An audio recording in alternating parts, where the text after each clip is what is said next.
Hello, everyone. Welcome to today's webinar. This is Mike Steckline, partner with the Institute for Enterprise Excellence. Today's presentation is hosted by a friend and colleague. We've done previous work in the past, Jason Ewing, and he's got a terrific webinar on an interesting concept, being the hoarders of technology, and he's going to walk us through what that means and how that could help us in our work. Just before we get into the conversation, the phones are going to be muted so as to minimize background noise. I will unmute them later on during the Q&A time. You can always use the chat function to type in some questions if you would like. And this webinar is being recorded so that you can benefit from it later on and share it with others. And those that couldn't participate today can also benefit from hearing the advice that Jason has. So I'm going to turn this over to Jason, and he's going to walk us through his presentation. And Jason, thanks again for doing this for us today. Well, you're welcome. Thank you, Mike. Thank you for the intro there.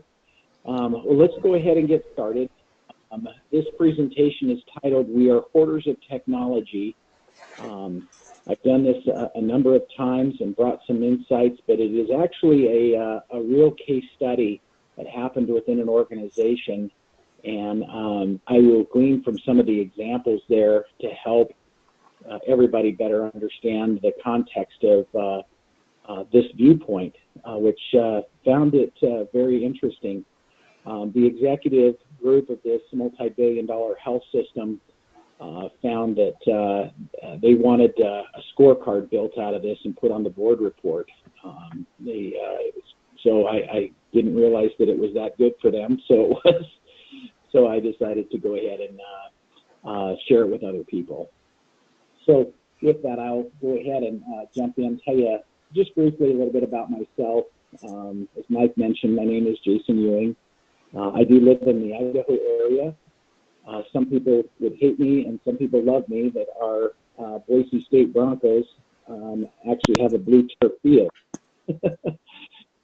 So, but we do kind of surround ourselves around that in the mountains. And these are some colleagues of mine, my family, and my precious daughter that I love a lot. In the top left, we love to hike and be in the mountains together. So I am also been in healthcare for the last 20 plus years. Mike Steckman and I worked together when we were at Catholic Health Initiatives as a regional CIO for them, and been in various CIO and interesting enough, been on the strategy side of helping health systems develop out their strategic plan. A little bit of a different lens than just a normal tech guy. So hopefully you'll learn a little bit more, and welcome you to reach out, join on LinkedIn. Love to connect with people and learn what you're doing. So what we wanted to do today is I want to go over with you of these objectives, and hopefully I'll hit them for you. The first one is to really level set on the role of an application within an organization. Very misunderstood. And then we'll take a dive in and we'll look at an application portfolio and what that looks like, and we'll start to begin to expose some pretty interesting findings that we had within that, and then also help better understand a roadmap and how do we better manage this now and govern it and get the outcomes and changes that we need in healthcare or any industry. So from a health systems lens, there's been tremendous amount of change that has occurred, and it's really created a lot of complexity within these big health systems when you start bringing a lot of things and folks and organizations together. There's been a kind of a craze around the electronic medical record, getting to a standardized single EMR. The beautiful thing about that is that everybody starts communicating on the same platform and having access to the same standardized information. The downside is it starts lending a little bit less flexibility. Organizations actually now have to start making decisions together, whereas they were able to make them independently. different departments were able to do. So there's some upsides and downsides to that, but the EMR has kind of started to influence how operations begins to function, brings out sometimes their warts and their gaps that they've got, which is a good thing. And it forges new relationships that haven't been there before. I always say this, is that technology is replacing old work and it's creating new work. For many years, physicians would dictate, and then you'd have a set of transcriptionists that would transcribe that and put that into the patient's record.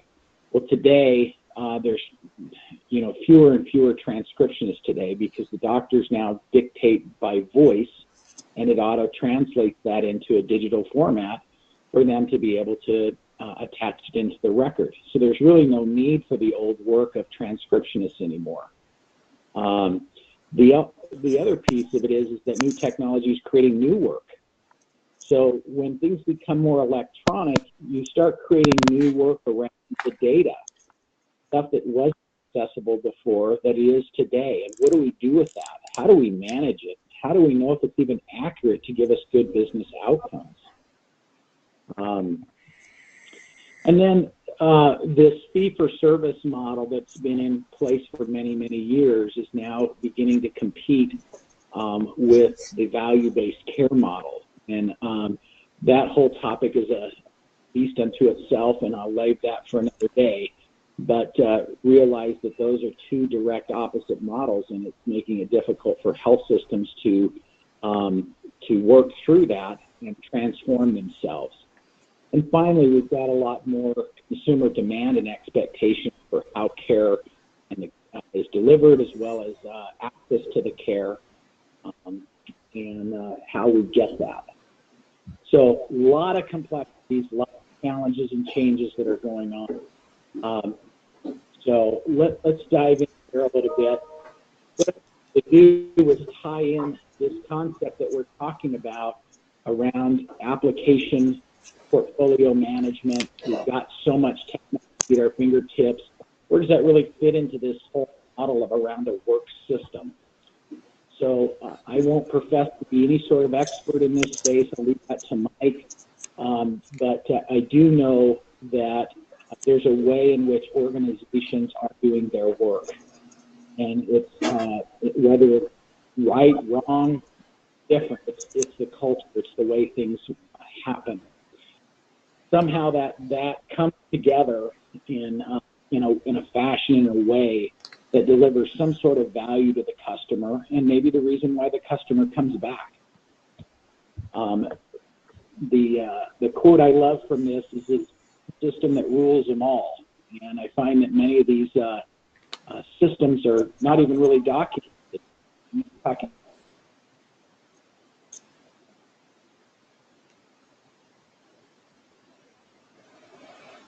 The difference is that there is a whole arena around the support systems that affect or need to enable or connect to that work system. And there's the three dimensions of that, right? Is the alignment component, the enablement component of that work system, and then also to improve the work system continuously. When I think about technology, technology is always changing, and is always changing the way we do things in our personal lives, as well as in that work system environment. So the continuous improvement and new problems many times get solved or influenced by the technology. So technology really becomes kind of what I call this layer in here. It is a support system. And APM stands for the Application Portfolio Management. It's a component. There's many of these things. But once again, how do we connect this to the work system?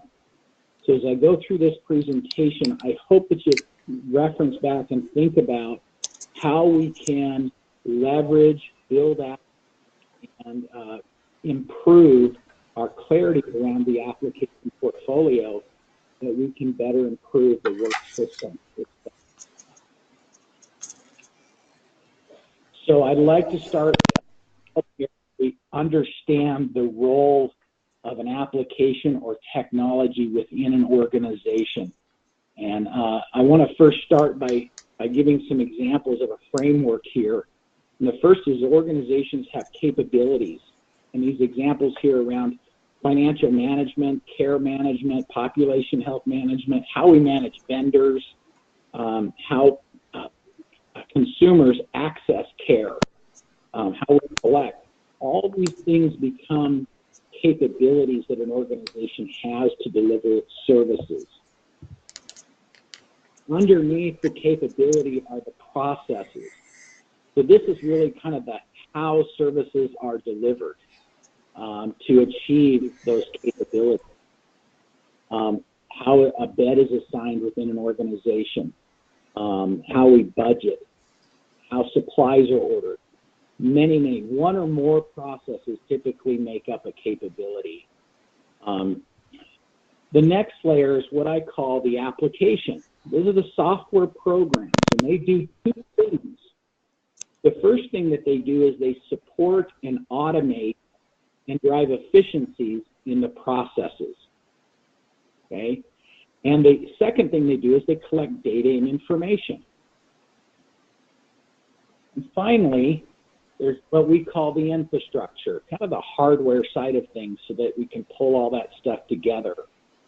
The critical piece in all of this is understanding that that application does those two things. They automate processes and they collect data. Many organizations, especially in healthcare, they understand the capabilities within the organization. Then you get into the processes and it becomes kind of sticky, or it becomes kind of nebulous or unsure. Not that people aren't competent in being able to perform their jobs, it's just that this lack of clarity of how to do them consistently across the board and the methodology for continuous improvement.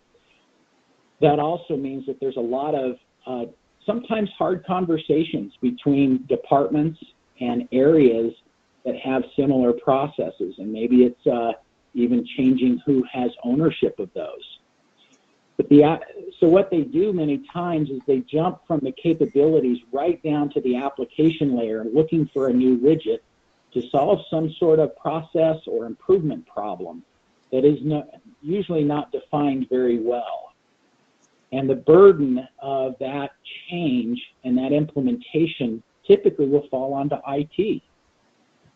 And so we miss this alignment and this partnership to make those improvements to the processes, because a lot of times the problems on the operational side are not always clear, because maybe the solution isn't really what they think it is. And so there's this relationship that happens between the processes and the applications. So I'm going to reference this relationship through the rest of this presentation, because if the application supports and automates processes, it's probably a really good idea to look at your application portfolio to see all the duplication of systems that carry out the same sort of function, to know how disruptive or how complex your processes are, or lack of standardization thereof. And I'm going to show you some examples of that as we go through this. But when we understand this role of the application within the organization, we better understand now where technology's place is and where's operations' place in making sure that the work system gets the outputs and outcomes that are needed. So this was the case for this organization's need to change the way that they were doing things. So they had fragmented and misunderstood application stewardship, which means it wasn't clear who owned these applications operationally. For example, there were 6 or 8 different reference labs that the lab department across all of the health system was, and everybody was using their own thing. So it wasn't clear from a technology standpoint, what we were really using, and was it important to use 6 or 8 of those things when maybe one was needed to cut down on those costs that were necessary. But it was difficult to understand, well, who was really responsible for making those types of decisions in the organization, especially when there were a lot of mergers and acquisitions that occurred. There was also a lot of duplicative technology solutions with the same common capabilities. Inherited systems through acquisitions. There was unclear ownership of the applications across the system, which meant that it was unclear who owned and standardized the processes. So when a patient was being registered in one clinic, it was different than the way that a patient was being registered in another clinic. And it was very unclear then what was the practice with the work system, or whether that was even in. It created the siloed operational processes for similar business functions. And then on the back end, it really created a lot of confusion with IT in what it should be working on. Because of the disjointedness going on, it was difficult to, who's got priority and who really these processes. Lots of chiefs out there talking about what, but not enough clarity on what's important. So this is the case study of about a $3 billion health system. It had rapid acquisition growth. They had 2 separate divisions they created, 9 hospitals, and 15 to 16,000 employees. So this was a good-sized health system that this case study was really built around. So if you imagine in a meeting with all the top executive leaders of this health system and going through this presentation, and I asked them, how many applications do you think you own? Which means all of those processes, data that's being collected in different ways, how much? How many? Well, the answer was D, 1,321 systems. So I said that they were quite shocked and surprised by this. So I said, let's take a deeper dive and let's kind of look into the portfolio. So this is the application portfolio for the acute care and diagnostic services areas. Now you'll see this big tall one here, which is 74 applications in IT. What those are, and we have to kind of throw them out, that's like your Microsoft Office and your Adobe Acrobats, just kind of those business productivity things that most people use across the board. But what's very interesting is that when you look over here, there were 27 pharmacy systems. So think about that. Imagine the amount of processes that 27 applications needed to support uniquely and differently. Think about all the data that's being collected in those systems that is done differently. People are calling things one thing, calling things another, and then when we start doing analytics and we want to start gaining some value out of the data, it's all over the board and it's a mess. So it's really kind of your application portfolio becomes reflective of really what your organization is and what it looks like. So I had shared with them, I said, I bet I could walk down to Walgreens and find out that they're not using 27 technologies to run their pharmacies across the country. They had 34 imaging systems. So think about that. If you're a patient and you're in a rural area and you have a broken leg and you have some imaging services done, and then you got to go to an orthopedic doctor that may be in the metropolitan area, and that physician can't get to the x-rays, can't get to the images. So what do? They take more. And that costs the patient, costs the organization, costs the consumption of care costs to go up. All because we can't seem to agree to use one imaging system to move images around. The problem expands even more so when you move out of the health systems and people and patients go to other health systems and they're on different imaging systems. But that's another story another day. But this starts to begin to really kind of bring forward some of the confusion, lack of standardization, and some of the challenges that are being faced by this health system. This was the ambulatory space and revenue cycle, okay? Notice here, they had 38 electronic medical record systems. Think about all those processes and data disruptions and problems that they've got going on there.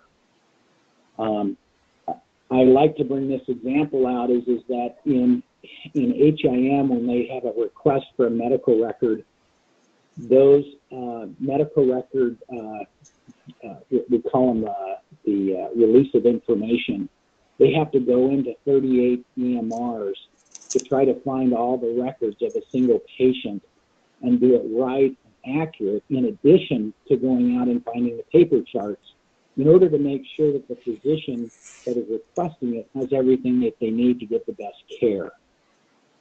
So these technologies start to really bring forward some of the breakdowns and challenges and additional inefficiencies that organizations create for themselves that really need to be unwound and re-looked at and fixed so that it can be more of a process improvement driven focus. And then finally, on what I call the business services side, the finance department had 25 different systems to run finance. And I won't even get into all the duplications that are out there. What's interesting is building services over here. People don't think about that, but all those HVAC systems and all the equipment that they use are tied into different systems. So if a HVAC system goes bad and starts, stop pumping out coolant and it starts pumping heat into a patient's room, that can affect the care of the patient, not only their discomfort, and how do they get alerted and know? Typically, those systems are all tied back to computer systems that then alert on-call staff to be able to mitigate those problems much quicker and much faster. Once again, back into the process. They had 14 of them across the 9 different hospitals. So let me share just 2 very simple, interesting findings. So some people have and some people have not heard of Razor's Edge before. But what Razor's Edge is it's a software program that is built out to house and support multiple foundation programs, manage donors. This organization had 5 instances of the same program, Razor's Edge, for their foundations, of which they had 6 of them. So they were shelling out thousands and thousands of dollars because they couldn't come to agreement as foundation systems to manage donors in a standardized, templated way. And so every year they had to expend monies for that customization and having those systems upgraded independently. It's kind of sad to see, but difficult. But it was an expense they didn't see and they didn't have visibility on, and they didn't realize that the processes and the way they did things were all over the board. The second was, I was really proud that they had one performance management system across the health system. It was called Halogen. Now, this was great news, but if you remember at the beginning when I articulated out this health system had 2 divisions. So they would use one performance management system, but the East region, they did their employee annual reviews on an annual basis. So every October, they would start through that process. The West region, the way that they handled their processes were that they wanted to, they did them on the anniversary of the employee's hire date.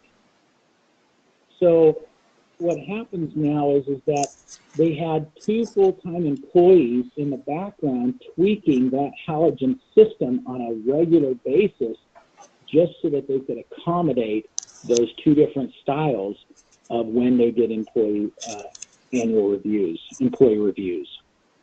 So operationally, it brought out the processes of, they were too complex and they couldn't kind of come to the agreement and the decisions to work together on one way of doing it. But those are costs to the organization to do that. These executives had no idea that that's what was going on. They had migrated and moved to an Epic application, which is a very large, costly medical record. So shutting down all of those 38 EMRs and going to a single EMR was a fantastic move on their part. But you can see here on the left all the different systems that they had just in their phase 1 story. And so think about the processes now as they went to a single one that now forced operations to start figuring out how they're going to intake a patient and how they're going to do it right. I had one health system, and it wasn't this one, that they wanted to do a smoking cessation assessment during the intake process of a patient and never communicated with the rest of the organization. It was told, IT was told to enable that into their workflow, their technology workflow, and all of a sudden it changed it for 80 other clinics out there. Now all of a sudden that disruption to those processes just blew up. People came in the next day wondering what in the heck happened and why are they doing this now? All because there was one clinic that wanted to do something and they didn't communicate and collaborate across the board to have agreements that this is how we're going to do it, train the workforce, and then move forward with the change that was necessary and explain the why. So that's a great example of how sometimes technology really can impact processes. So in the phase 2, there was a whole other slew of systems that went away. When I say went away, they still stayed out there running because they had the data, but it forced more changes in their processes. In total, there was 159 applications that went away. People used to doing things that they were in these old systems, now happening to learn a new way, created an enormous amount of change management, people change and process change that wasn't there before, forged those new relationships that hadn't existed before. So when we looked at that and we broke that down even further, those 159 systems, we start looking at how many of them contained clinical data, and what do we want to do with that data. So I'll take a pause here for a second. This is when, during this presentation, that the chief medical officer raised up and said, Jason, we are hoarders of technology. And that statement never left me. And that's why I titled the presentation the way I did. And he proceeded forward and said, Jason, why don't you just go in and shut these systems down? And I said, well, we can. I can go into the data centers and I can have my guys hit the button and we'll shut them off. But what are you going to do with your data? You have to retain that. How are you going to look up old patient information when you need it? What do you want to do with that? And then the second is the processes that you're going to impact.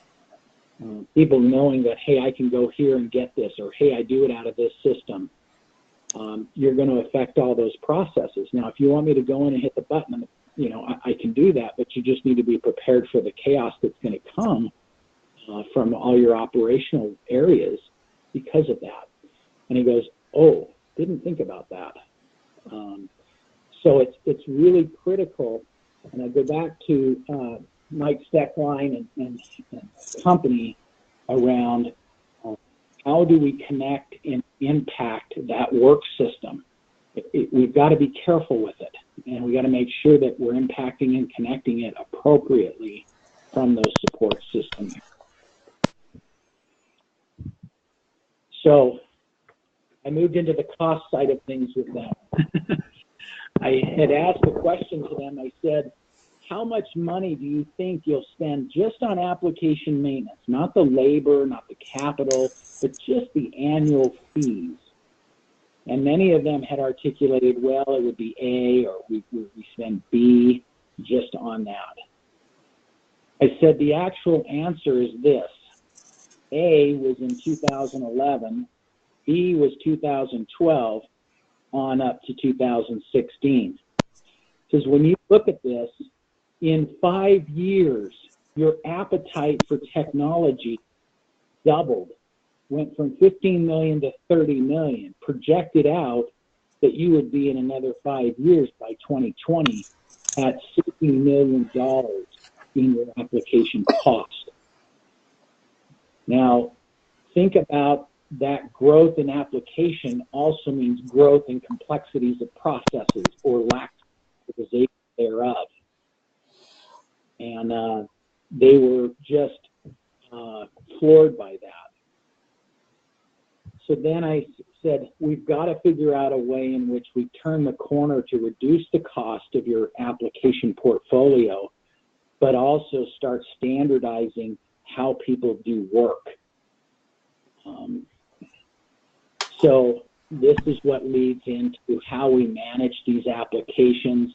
And it's not just IT managing them. In fact, what I typically do is provide the transparency and visibility to the portfolios to those departments and areas and start asking the questions around, because they impact their processes and their reporting and their data, working together with them on how do we bring this stuff together and how do we work in a more cohesive way, and what do you want to do with these things and when do you want to do them, because we can help. So that really leads to what we put together is really a rationalization timeline and putting in governance to help governance manage and make the right decisions by the right folks. Many organizations think that the technology belongs to IT, and I argue that because 98% of the technology that is in healthcare organizations or any organization is not needed to run IT. I do not need a lab system to run IT. Lab needs a lab system because it affects their processes and automates their stuff. So when we start to understand that perspective, we begin to realize that IT is an enabler to that work system. And IT is there to help and assist and drive. Now, that doesn't mean that IT isn't always put in that position to drive the operations when it becomes very frustrating. But that's where IT needs to figure out its place within the organization as enablements of operation. So when we put governance in to govern IT, what we're really saying is that we're governing our operations. IT is just one component of that. So when I put in governance and work with leaders, I get the process owners involved, and this is what I give them to manage and govern. IT will provide the transparency, the stewardship, do all the technical geeky things that we need to do. But when it comes to decision making around this, it affects the operations. It's critical that they're at the table making those decisions and communicating those things out. You'll see the red line, the red arrows here. I do not like, I love Mike Steckline's and their approach to flavors of the month versus more of a sustainable model. These things here are sustainable approaches. So you never go and do everything at one time. You take one or two of these until you can mature it and it becomes a way in which the culture adopts and uses it. Then you start adding more things in till you get to a state where, hey, this is just how we work. And I can't believe that we used to work the other way. And so I like to drop bits and pieces of this this governance of the technology, which is really governing their operations. I won't go into detail around this, but this is really kind of a small framework around application portfolio management, one piece of that. But it helps articulate and drive standards out. It drives out what systems are going to move out of the organization, how often it needs to be upgraded. And then I think a real critical piece here is the risk. You know, gosh, if that thing went down, what would that do to our processes and our operations? How at risk is it? And then I also like the value realization. Is that software giving us the operational value that we need to deliver services that we do to the customer or the consumer? If not, then maybe we need to look at changing that because we're not getting out of it what we thought we were supposed to get out. So that wraps us up here to the end of this. Mike, maybe you want to open it up if there's some questions people might have, maybe comments that they've got, whatnot. Great. Thanks, Jason. I have unmuted the phones if people would like to ask some questions, and you can also use the chat function to type things in if you'd like. So I'll pause here and see what people would like to say or ask.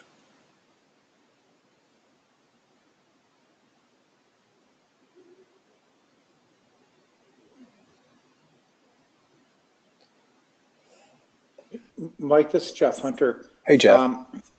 This question it's really minor in the scheme of things. And it's a question for both you and Jason. But when I sometimes am talking with an organization that's relatively new in a strategy deployment, they're being bombarded by requests to have an application for strategy deployment, if you will, some type of system that is going to replace kind of the visual management system or augment the visual management system. And I was just wondering what your perspective is on that, both Mike and Jason. What your perspective is. Do you want me to take that first, Mike? Absolutely. So it's real simple to me, and it's a great question, but very simple because I've seen it before. Technology is not a strategy. And the reason being is, and when I say a strategy, it's not a business strategy, unless you're into the software business. So technologies are just tools. They're wrenches, they're hammers, they're, those types of things that enable some sort of operational advancement, some sort of operational strategy. I had one health system that said that their electronic medical record is their strategy.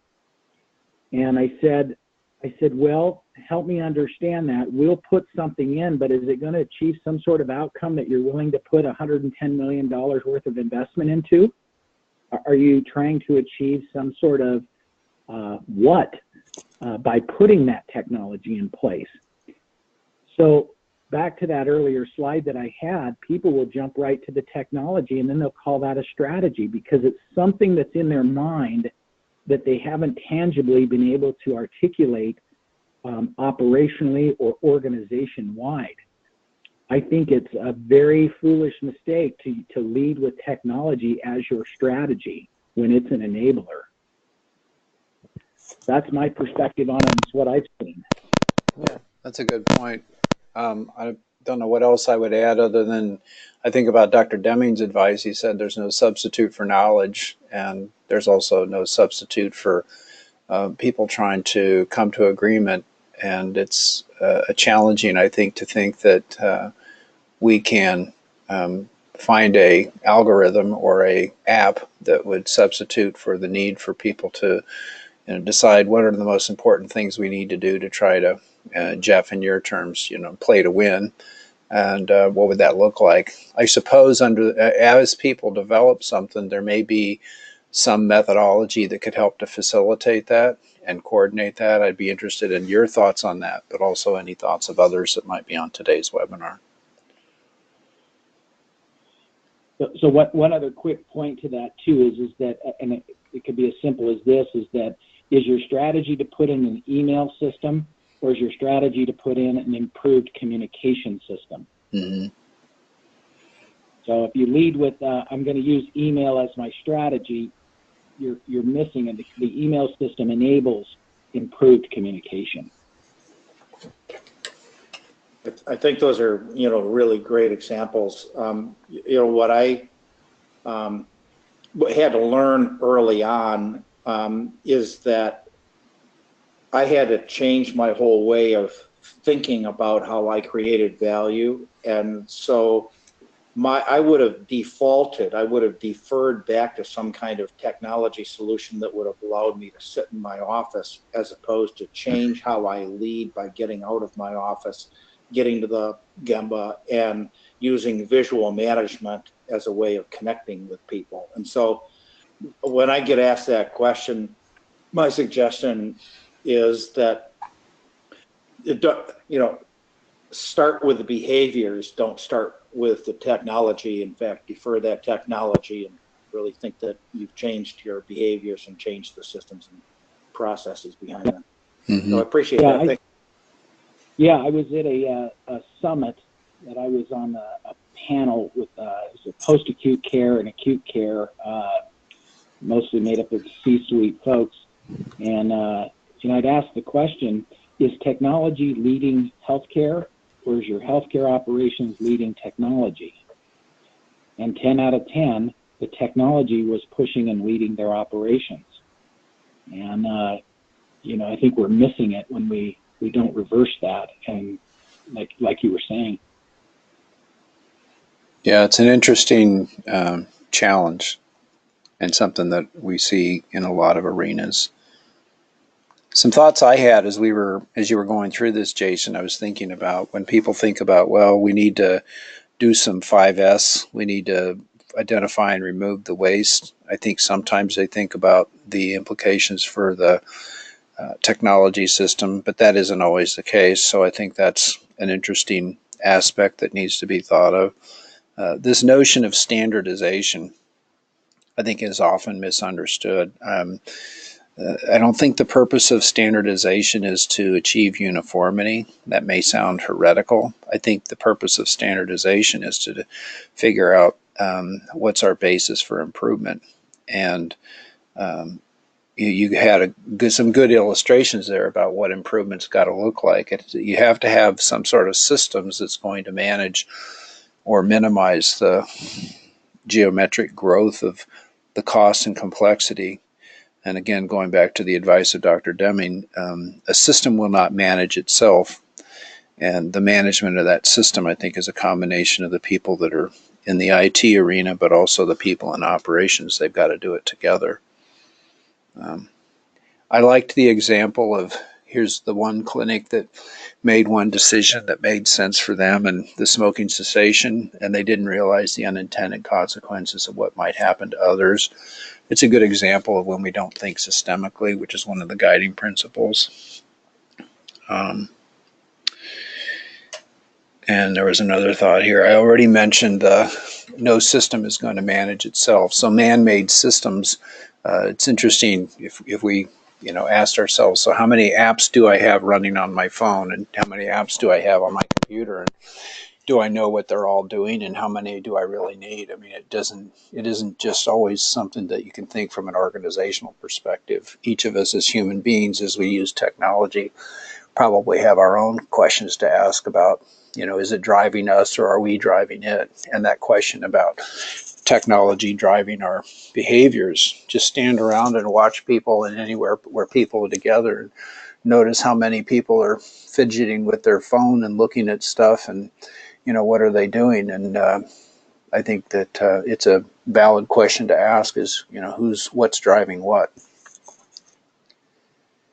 Hey, Mike, I've got an interesting example of that. Is just before the holidays, I went out and bought these, what they call smart outlets. They're little plug-ins that plug into your wall outlet. Mm-hmm. And I 6 of these things, and I can actually turn them on and off on my phone anywhere in the world, as long as I have an internet connection. Mm-hmm. And I got myself caught up thinking, oh my goodness, what a great, I'm going to plug those things in, and if my lamps or things like that are left on, I can see it and I can shut them off wherever I'm at, save some electricity and see how much consumption I'm doing. Mm-hmm. Well, all those 6, guess how many I used?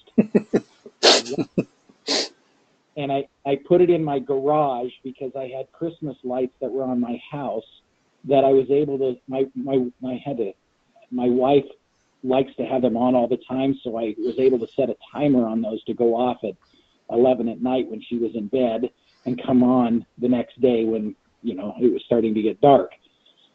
But the thing is, the rest of them sat there on my desk.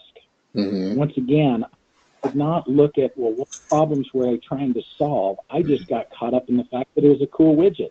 Yeah. It's a good lesson. And it kind of goes back to what kind of waste have we built into our lives, and have we developed an eye toward looking for and removing all of the waste? So it's definitely more things to dig into and to learn more about. I'll pause to see if anyone else has any questions or comments for Jason.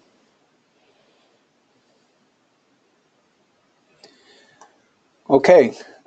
Jason, that was wonderful. I really appreciate you taking the time to put this together. You can see Jason's contact information is on there and how you can reach out to him and learn more about what he's doing. And as we go down the pathway, I'm sure there'll be more opportunities for some collaboration on some learning webinars around this. I don't think we're done yet in this arena.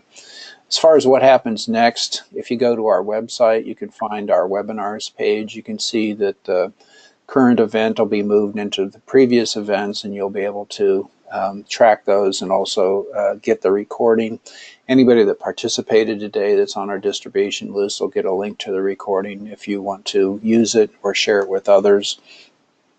Coming next in March, I want to start a discussion, and it's part 1 on managing for daily improvement as a system. And this is also a white paper that we're currently writing to talk about a strategy deployment system is what we talked about last time for a white paper. How do you develop and deploy strategy in a complementary system around the managing for daily improvement? And we'll continue that conversation in March on the 15th of March.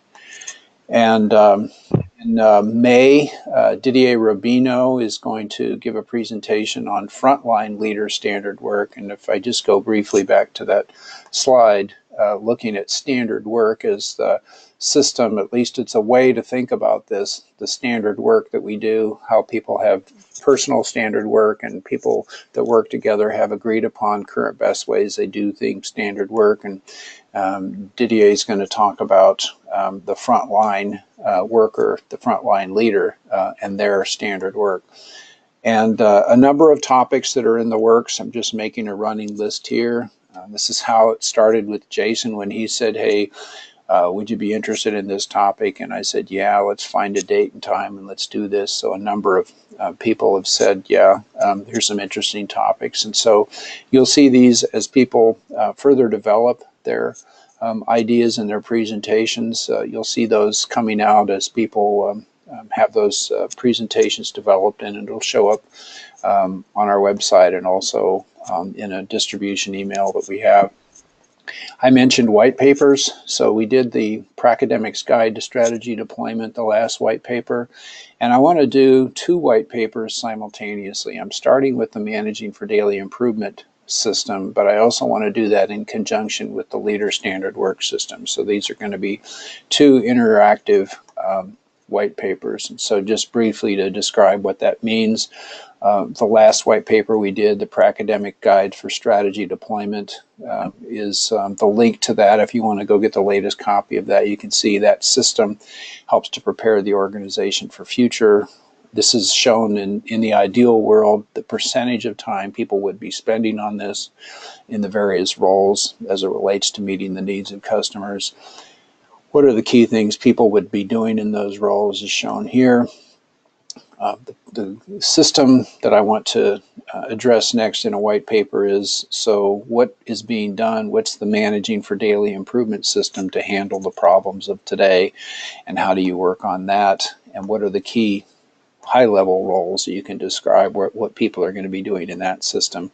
And then this space in the middle that I referred, a person that's a manager of people is going to have their standard work, how they each do their work, and then how they do their work together. And then there's people that are at the front line meeting the needs of the customers directly. That's a little different. It's something that more people have got to get agreement about what's the current best way that we do that work. That's why you see that a little bit broader in that perspective. And the ideal world, I think, would be kind of a 50-50 split, but in the current world, most people would fess up and say that we would like to spend time, as we should, in strategy. The leaders would say that, but their line is somewhere up toward the upper left-hand corner, so we have to figure out what we're going to do about that. And so these are going to be the areas of focus for the next 2 white papers we're going to be working on. And oh, by the way, if anyone wants to participate in helping to develop those white papers, I'll be making that pitch at the March webinar. But I'm always open for input from others. The people that are doing the work every day have got the most important benefit about how this really works in their real life. We're also doing something, just calling it Principle of the Month. If you go to our blog page, you can see the blog posts that we have, taking the year of January of 2019 and month by month, taking a principle of the month and devoting that time. If you use LinkedIn, you can follow along on LinkedIn, so the same posts are being posted on LinkedIn. In January, we did 5, roughly 1 per week, and you can go to those bit.ly links either on the blog or LinkedIn to learn about what we were presenting there. And also with a blog, of course, people can respond and give their perspective and write in, which is all great. In February, we picked the principle of respect every individual. So going around, we started with a line principle. This is going to be an enable principle, and we're going to be working on that. And then just finally, as a wrap-up, just as with Jason, he had a perspective he wanted to share, and I appreciate him taking the time to do that. And if anyone else would like to present a story, or if there's a story you would like to share, just contact me at that email address, and you'll have a chance to share and learn with each other. So Jason, again, thank you for your time. I appreciate you taking the time to do this. It's good to reconnect with you. And I hope that everyone has a good day and a good weekend. And I'm in the Minneapolis area, and it was minus 10 below 10 this morning. So maybe other parts of the country are a little warmer, but I guess spring is going to be just around the corner. So hope everyone has a good day, and thanks again for participating.